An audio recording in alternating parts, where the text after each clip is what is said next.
नमस्कार, करेन्ट न्यूजमा स्वागत छ। म कृष्ण तिमल सिन्हा। आज हामी काठमाडौँवासीको तिर्खा र काठमाडौँ उपत्यकाका नदी नालाको प्राण थेग्ने भरपर्दो आधार भनेर प्रचार गरिएको मेलम्ची खानेपानी आयोजनाको प्रसङ्ग जोड्दैछौँ।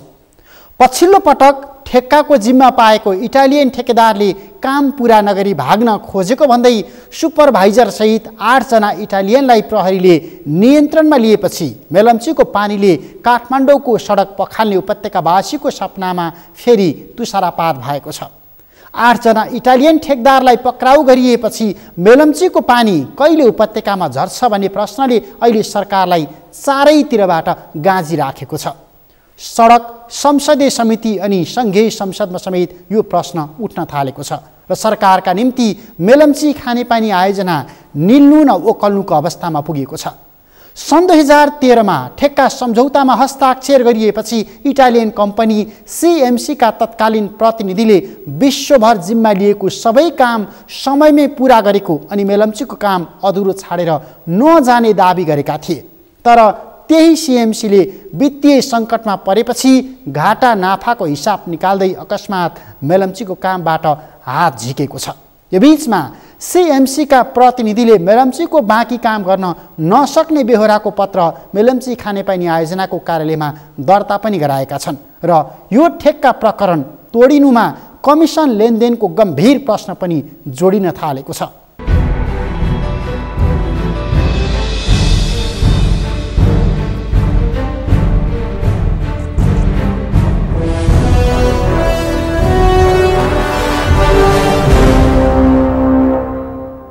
तत्कालीन प्रधानमन्त्री कृष्णप्रसाद भट्टराईले 2048 सालको चुनाव प्रचार प्रसारका क्रममा मेलम्चीको पानी ल्याएर काठमाडौँको सडक पखाल्ने दाबी गरेका थिए। त्यही मेलम्ची हो जसको गीत यो बीचमा हरेक सरकारले गाउँदै आएका छन् अनि हरेकले 1 वर्षभित्र मेलम्चीको पानी काठमाडौँको सुन्दरी जलमा झर्ने घोषणा गर्छन्। तर 2041 सालबाट अध्ययन सुरु भएको मेलम्चीको पानी काठमाडौँमा कहिले झर्छ अहिले थप अनिश्चित भएको छ। काठमाडौँ उपत्यकामा विद्यमान पानीको अभाव टार्ने अचूक उपायका रूपमा लिएको मेलम्ची अहिले CMCको कदमसँगै थप अन्योलमा परेको हो। इटालियन ठेकेदारले काम गर्दिन भन्यो भने हामी आफै गर्न सक्छौँ कि सक्दैन, हामीसँग त्यो आधार छ कि छैन। आधार छ भने हामी किन पहल नगर्ने, हामी आफै किन अगाडि नबढ्ने, यो कुरोलाई पनि ध्यानमा राखेर एउटा प्रष्ट योजना बन्नु पर्यो र अब कति अवधिमा के उपायद्वारा कस्तो विकल्पद्वारा हामी अगाडि बढेर योजना पुरा गर्न सक्छौँ त त्यो कुराको बारेमा मन्त्रालयले समितिलाई चाहिँ सुस्पष्ट रूपले बताउन सक्छ। त्यसो त मेलम्चीका नाममा उपत्यकावासीले धोका खाएको यो पहिलो पटक होइन। यो 35 वर्षको अवधिमा कहिले दात्री निकायले हात झिकेका छन् त कहिले ठेकदारले ठेक्का तोडेको छ, कहिले स्थानीयका नाममा आन्दोलन चर्किएको छ त कहिले राजनीतिक स्वार्थ अनि आयोजनाको नामकै शीर्षकमा अवरोध भएर आयोजना गुज्रिएको छ। अहिले भने पूर्वाधारका हिसाबले सम्भावनाको नजिक पुगिसकेपछि ठेकेदार भाग्दा यसले थप आशंका जन्माइदिएको छ। कयौं लेबरहरूले पेमेन्ट पाएनन् भन्ने कुरा छ, सप्लायर्सहरूले पेमेन्ट पाएनन् भन्ने कुरा छ। अब त्यसको हालत के हुन्छ?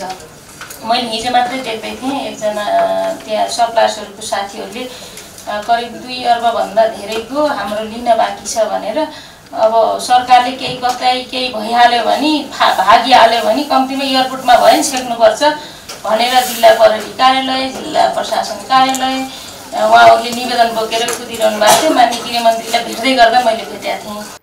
मेलम्ची आयोजनाको सम्भाव्यता अध्ययन 2041 सालमा भए पनि 2052 सालमा पहिलो पटक मेलम्ची खानेपानी लिमिटेड स्थापना गरेर काम सुरु भयो, जसले लगानीकर्ता खोज्न नसकेपछि यो मेलम्ची खानेपानी लिमिटेड अर्थात् कम्पनी मातहतमा रहेको मेलम्चीलाई 2055 सालमा विकास समितिमा रूपान्तरण गरियो। लगत्तै एसियाली विकास बैंक ADB लगायतका दात्री निकायसँग 2057 सालमा ऋण सम्झौता भयो। सम्झौता अनुसार मेलम्चीको पानी 2064 सालमै काठमाडौँ उपत्यकाको वितरण प्रणालीमा जोडिसकिने उल्लेख थियो। तर यो बीचमा ऋण तथा लगानी सम्झौता र शर्त अनुसार काम हुन सकेन। लामो समयसम्म आयोजनाको सम्भाव्यता नै अध्ययन नभएपछि 2061 सालमा नोर्डिक र सिडा जस्ता लगानीकर्ता मेलम्चीबाट बिच्किन पुगे। 2061 सालसम्म आइपुग्दा मेलम्चीको नाममा सिनको सम्म भाँचिएन अनि विकास साझेदारसँग नेपाल सरकारको 2063 सालको बीचमा तीव्र मनमुटाव हुन पुग्यो। काठमाडौँ उपत्यकाको खानेपानी व्यवस्थापन अनि पूर्वाधारमाथि एडिबीले प्रश्न उठायो अनि खानेपानी संस्थानले गर्दै आएको पानी वितरण सम्बन्धी काम अन्ततः उपत्यका खानेपानी बोर्ड मार्फत गर्न सुरु गरियो। त्यस अन्तर्गत स्थापना भएको KUKL नै अहिले काठमाडौँ उपत्यकाको खानेपानी व्यवस्थापन गरिराखेको छ र यो समझदारीपछि मेलम्चीको मुख्य साझेदार एडिबी एथाओ छ। काठमाडौँ उपत्यकाको पानी वितरण प्रणाली अनि व्यवस्थापन फेरिएपछि यही बीचमा चिनिया कम्पनी CRCCले 2070 सालसम्म काम सक्ने लक्ष्यसहित 2065 सालमा मेलम्ची आयोजनाको सुरुङ ठेक्का लियो। तर चिनिया कम्पनीले 4 वर्षमा जम्मा 8 किलोमिटर मात्रै सुरुङ खनेपछि नेपाल सरकारले एकतर्फी रूपमा ठेक्का तोड्ने घोषणा गर्यो। यहीँबाट मेलम्ची आयोजनाको अधोगति सुरु भएको हो, जसको निरन्तरता अहिले इटालियन कम्पनी CMCले आयोजनालाई थप अनिश्चित बनाइदिएको आरोप सरकारले लगाइराखेको छ। उहाँहरूको CMC कम्पनी इटालीमा अहिले आर्थिक रूपमा काम गर्न नसक्ने भनेर ढाड पल्टिसकेको अवस्था हो र सम्बन्धित निकायमा एउटा प्रोसेसमा छ। अहिले CMCको हेडक्वार्टर अहिले आर्थिक रूपमा हामी कारोबार गर्न नसक्ने भनेर उनीहरूले सम्बन्धित सरकारसँग निवेदन गरिसके पश्चात त्यहाँको गभर्मेन्टले 3 जनाको टिम बनाइदिएको छ, जुन न्यायाधीशहरूको टिम हो र उहाँहरूको त विदेशभरि अन्य ठाउँमा पनि थुप्रै प्रोग्रामहरू छ।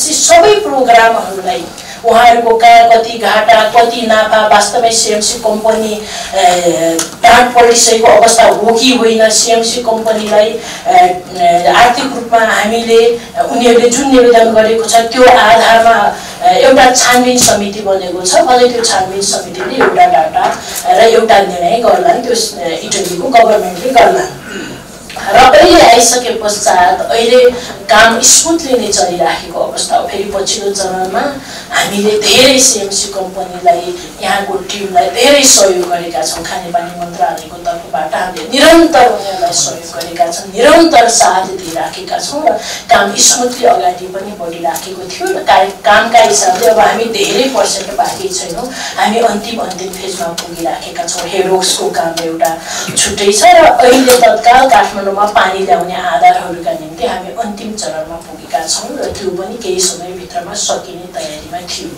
2070 सालमा बाँकी सुरुङ खन्न तयार भई 2073 सालमा काम सक्ने गरी सम्झौता गर्न आएको इटालियन कम्पनी CMCसँग ठेक्का सम्झौता गर्न नेपाल सरकारले निकै मेहनत गर्नु परेको थियो। तर 2072 सालको वैशाखमा विनाशकारी भूकम्प आयो, भारतले नाकाबन्दी लगायो। यसको कारण मेलम्ची आयोजना बीचमा निकै लामो समय प्रभावित भयो। त्यसपछि इटालियन कम्पनीले विभिन्न बहानामा काम अल्झायो र क्षतिपूर्ति समय सीमा जस्ता प्रश्नमा नेपाल सरकारलाई निरन्तर दबाब दियो। ठेकदार पक्षको दाबी सुन्न नेपाल सरकार तयार नभएपछि इटालियन कम्पनीले अन्तर्राष्ट्रिय ठेक्काको विवाद सुनवाई हुने अन्तर्राष्ट्रिय अदालत अर्बिट्रेसन कोर्टमा मुद्दा समेत हाल्यो, जुन मुद्दा अहिले विचाराधीन छ। तर यो विवाद नटुङ्गिँदै CMC टाट पल्टिएको छ। 20 लाख रुपियाँ दिनको लागि CMC कम्पनीले सकेन। म यथार्थ भन्छु तपाईँको माझमा, किनकि उनीहरूले 21 गते मङ्सिर 21 गते नै विषय प्रेस विज्ञप्ति गरिसकेको थियो, विज्ञप्ति निकालिसकेको थियो। त्यो आधारमा उनीहरूको खाता वान वे भइसकेको थियो, हामीले चलाउन नपाउने अवस्था थियो। वास्तविक भएको 36 करोडको विषयमा म राख्न चाहन्छु। अब 20 लाख रुपियाँ निकाल्न नसक्ने CMC कम्पनीको खातामा अब हामीले 36 करोड हाल्ने कुरो कतिको सुरक्षित हो? CMCले ठेक्का तोडेर हात उठाउनु अघि सुरुङकै काम गरिराखेको थियो। यद्यपि निकै कठिनपूर्ण भनिएको सुरुङ छिचल्ने काम सकिएको छ र अहिले ढलान गर्ने र पानीको बहावका निम्ति आवश्यक संरचना बनाउने काम चलिराखेको छ। तीव्र गतिमा काम गर्दा बढीमा 4 महिनाभित्र मेलम्चीको काम सकिने अवस्थामा एकाएक ठेकदारले किन हात उठायो भन्ने प्रश्न अहिले निकै बहसमा छ। त्यो भुक्तानी नदिनमा चाहिँ कमिसनको कुरा नमिलेर यो राजेन्द्र लिङ्गदेनले यो समितिको सदस्यले मात्रै भनेको होइन, बजारमा आएको र छापामा आइसकेको कुरा हो। यसको जवाफ दिनुपर्छ। यसको जवाफ हामीलाई चाहिन्छ कि 36 करोडको बिल पेश गर्दाखेरि लाखौँ होइन लाखौँको दिन तयार भएको थियो, तर करोडौँ कमिसन मागेपछि कुरा मिलेन। अहिले सुरुङभित्र सर्फेस फिनिसिङ सकिएको छ। मुहान क्षेत्रको ड्याम साइटमा मुख्य काम चलिराखेको छ। तर पनि ठेकदारले अकस्मात काम छाडेपछि यसमा कमिसन लेनदेनको प्रश्न समेत जोडिएको संसदमा समेत प्रश्न उठेको छ। आयोजनाका अनुसार मेलम्चीको सुरुङ मार्गमा पानी हालेपछि हावा बाहिर जान सक्ने गरी द्वार स्थापना अर्थात् एयर भेन्ट राख्ने सम्झौतामा उल्लेख छ। गेट लगाएर अडिट टनेल थुन्न चाहिने सबै उपकरण अनि सामान आयोजना स्थलमा पुगिसकेको अवस्था छ। मेलम्चीको पानी थपेर हालले मुहानमा एउटा अस्थायी ड्याम अनि अनलाइन मोनिटरिङ गर्न सिसी क्यामेरा जडान गर्न बाँकी छ। लगभग सबै काम सकाएर सुरुङ मार्गमा पानी हाल्ने पूर्वाधार समेत बनिसकेपछि ठेकदार किन बिच्कियो? यो प्रश्न संसदीय समितिदेखि सदन अनि सडकमा समेत उठेको छ। आयोजनाका अनुसार सुन्दरी जलमा झरेको पानी घर घरमा पुर्याउन तयार पार्नुपर्ने पूर्वाधार पनि लगभग अन्तिम चरणमा पुगेको छ। तर पनि सीएमसीले हात झिकेपछि अब के गर्ने? सरकारले निर्णय गर्न सकेको छैन। तर पनि ठेकदार भागे पनि विदेशी कन्सल्टेन्ट सरकार र एडिबीकै सम्पर्कमा रहेकाले बाँकी काम अगाडि बढाउन सकिने सम्भावना अझै जीवित छ। विदेशी कन्सल्ट्यान्टसँगको परामर्शमा सरकारले सीएमसीका लोकल कन्ट्र्याक्टर मार्फत काम गराउन सक्छ। यो नै आयोजना पुरा गर्ने सजिलो विकल्प हो।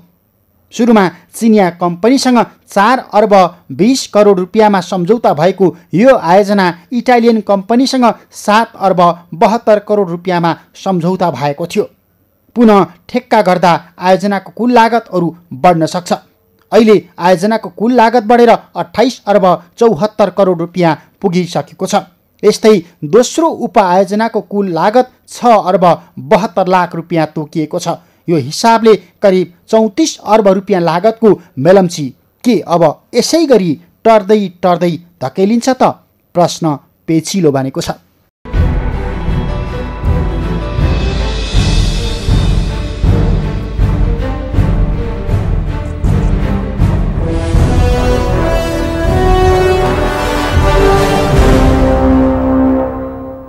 अहिले सत्ता पक्ष र प्रतिपक्षका सांसदहरूले मेलम्ची खानेपानी आयोजनाको अन्योलताबारे प्रश्न उठाइराखेका छन्।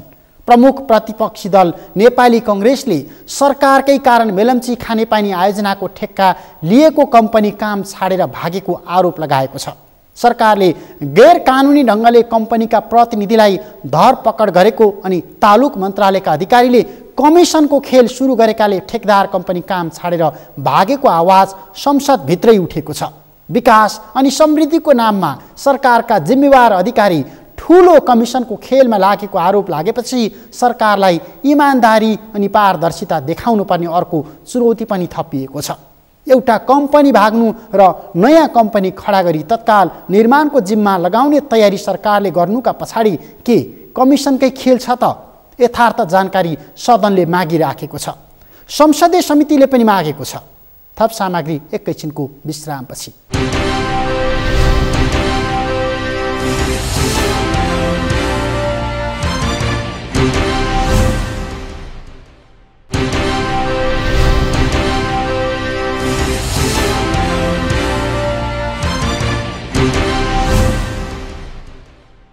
विश्रामपछि करेन्ट न्युजमा स्वागत छ।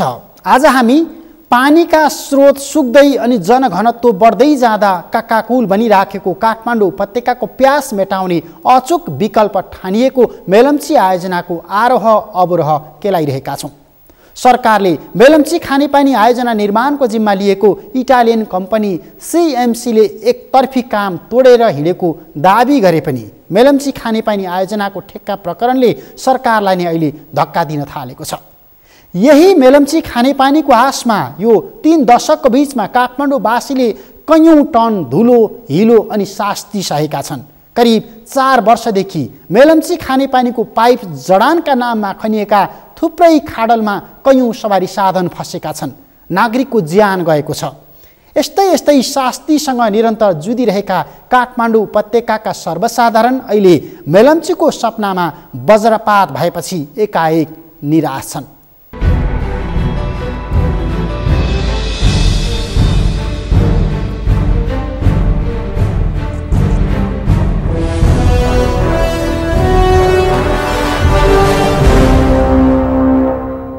नियमन गर्ने अथवा काममा तदारुकताका साथ काम गराउन बाध्य पार्ने सरकार विफल भयो, आयोजना विफल भयो र त्यहाँभित्र कमिसनको खेलकै कारणले सरकारले गैर कानुनी ढङ्गले त्यो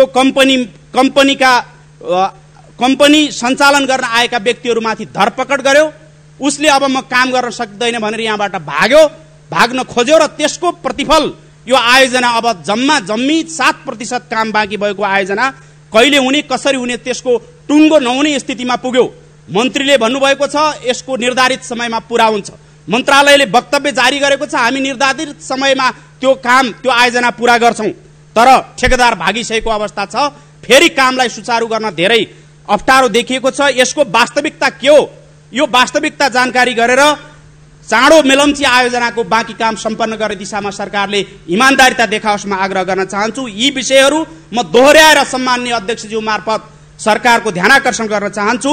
हामी यसको फलोअप गर्छौं, निरन्तर खबरदारी गर्छौं। संसदमा आएर अथवा कुनै ठाउँमा मन्त्रीले प्रधानमन्त्रीले सरकारले झुट बोल्न मिल्दैन।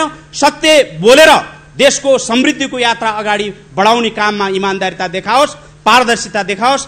अहिले पछिल्लो समयमा काम गरिरहेको इटालियन कम्पनी सीएमसी ले ठेक्का तोडेको कुराहरू सार्वजनिक सञ्चार माध्यमबाट आए र फेरि काम गर्ने ठेक्का जोडिएका कुराहरू पनि आएका छन्।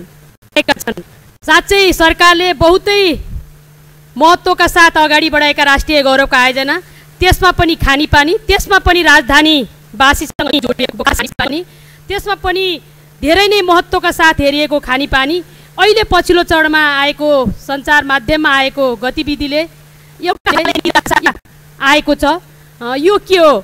हामीले त्यो भित्र पसेर धेरै कुरा छलफल र बहस गरिरहँदा पाएका छौँ। त्यो भित्र रहेका खानेपानी मेलम्ची त्यो भित्र रहेका आयोजना कार्यान्वयन इकाइ पीआईडी, क्यूक्यूएल, महसुल निर्धारण समिति, खानेपानी मन्त्रालय जो त्यो भित्रको सहकार्यता, त्यो भित्रको समन्वयका अभावहरूका कुरा पनि बाहिर आइरहेका छन्। हामीले सुनिरहेका छौँ खानेपानी आयोजनाको बोर्ड जुन हिसाबले जुन महत्त्वको जुन खानेपानी मेलम्ची खानेपानी विकास समिति छ त्यसको क्रियाशीलता, त्यसको भूमिकाको बारेमा पनि विभिन्न चर्चा परिचर्चा आइरहेको छ।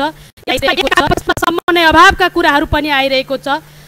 धेरै नै महत्त्व र धेरै लामो समय प्रतीक्षा गरिरहेको यो खानेपानी आयोजना चाहिँ तोकिएको समयभन्दा पनि धेरै समय यसले गुजारिसकेको छ र अब धेरै समय यसले पर्खनी सक्ने अवस्था पनि छैन। यसलाई छिटोभन्दा छिटो सम्पन्न गर्नका लागि विशेष गरेर खानेपानी मन्त्रालयले अलि ध्यान पुर्याओस् भन्न म चाहन्छु।